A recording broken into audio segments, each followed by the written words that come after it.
Greetings, enchanted ones, Gypsy here. First of all, I want to thank my soul sister for the inspiration and opportunity to do this video. She sent me an amazing birthday package filled with love, and included was this beautiful vessel. When I first saw it, I was like, mead glass. However, I read her note and she said she saw this and the pattern on it made her think of the Northern Lights, which made her think of me, which of course made me cry like a little bitch. She said she thought this would be a perfect scrying bowl, and I was like, hell yeah, it would. So she is the inspiration behind this video, and I just want to thank her so much for her heartfelt, thoughtful gifts. She not only inspired this video, she inspired my upcoming Samhain Sabbath box. The word scrying actually comes from the Old English word to scry, which means to make out dimly or to reveal. Therefore, scrying is about revealing the unseen through the use of our inborn second sight. Second sight is our capacity to see things that can't usually be perceived through our five senses. Scrying was first mentioned in the 10th century in an ancient Persian text. Scrying helps us get in touch with our unconscious minds, the realm of the soul. As such, it can be used as a powerful form of self-understanding. If you're struggling to find direction, meaning, or purpose in your life, scrying can be a wonderful way to get in touch with your core needs, dreams, and goals. Water scrying is called hydromancy. I particularly like using water because water is symbolic of consciousness, so it seems very fitting to use it for the purpose of conscious revelation. So let's prepare. The first thing to do is find a comfortable space where you will not be disturbed, preferably a dim room with no artificial lights. You can use candles, however, don't make it your focal point where you might get distracted. And always practice candle safety. If you move the candle out of your sight, be careful you can't knock it down or anything like that. Once you find the location you want, you're going to cleanse the area. So you can use sage, you can use an aura spray, whatever your method is or whatever you feel called to. So once we cleanse the location, you want to add a protection.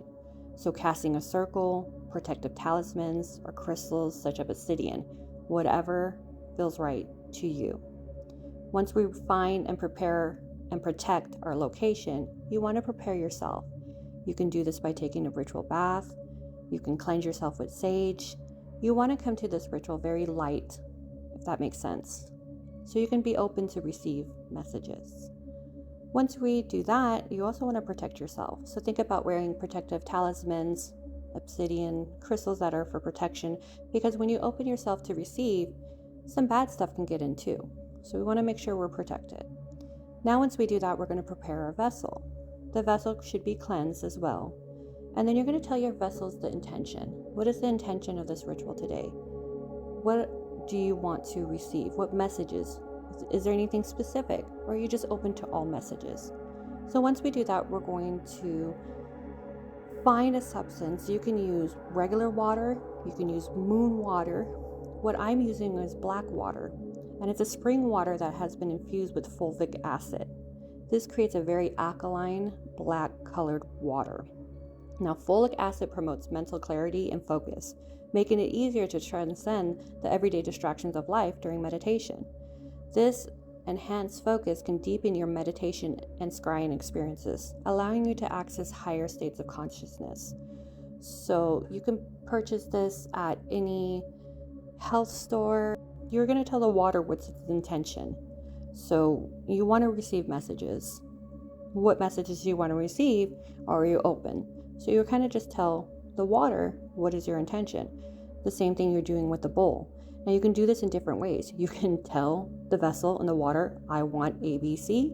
You can write it down and put it underneath the vessel. You can say it in your head. But just make sure there's an intention out there of what you want to accomplish in this ritual. So now that we have our location, we have our vessel and our water and everything's cleansed and protected, preferably want to sit on the floor with the scrying vessel between your legs so you'll be able just to peer down into it.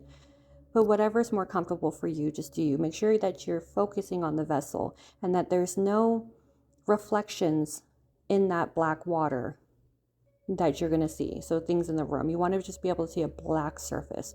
So make sure you maneuver it or position it where there's no reflections, just black water.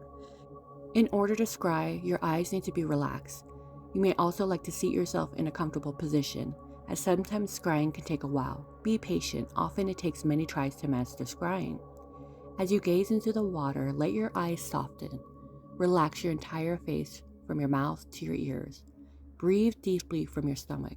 At times, images may come and go briefly. Don't try to hold on to them. This will make it much harder to scry. Instead, allow all images and sensations to come and go freely.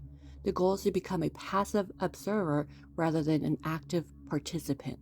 Once again, this can take practice. After a while, your mind may start to wander. Allow it. However, ensure that your eyes are stayed focused within the bowl. Eventually, a word, image, or even an entire scene may play out before you. This is normal. Once you feel that your scrying session is over, you may like to ruminate on the words, images, or scenes that were presented to you. What were they trying to reveal? Sometimes you'll be able to immediately understand the nature of the visions presented to you, but not always. Look out for symbolism, analogy, and metaphor. I hope this gives you guys some inspiration of how to perform some scrying. I know it was very basic, but like I said, it's kind of a personal thing. This was just for inspiration only. And I just want to thank my soul sister again for this beautiful vessel. I love it so much. I will be doing next week a scrying mirror, how to make an affordable and easy scrying mirror. And then I'm going to give that away because I have reached 1,100 subscribers. So thank you guys so much.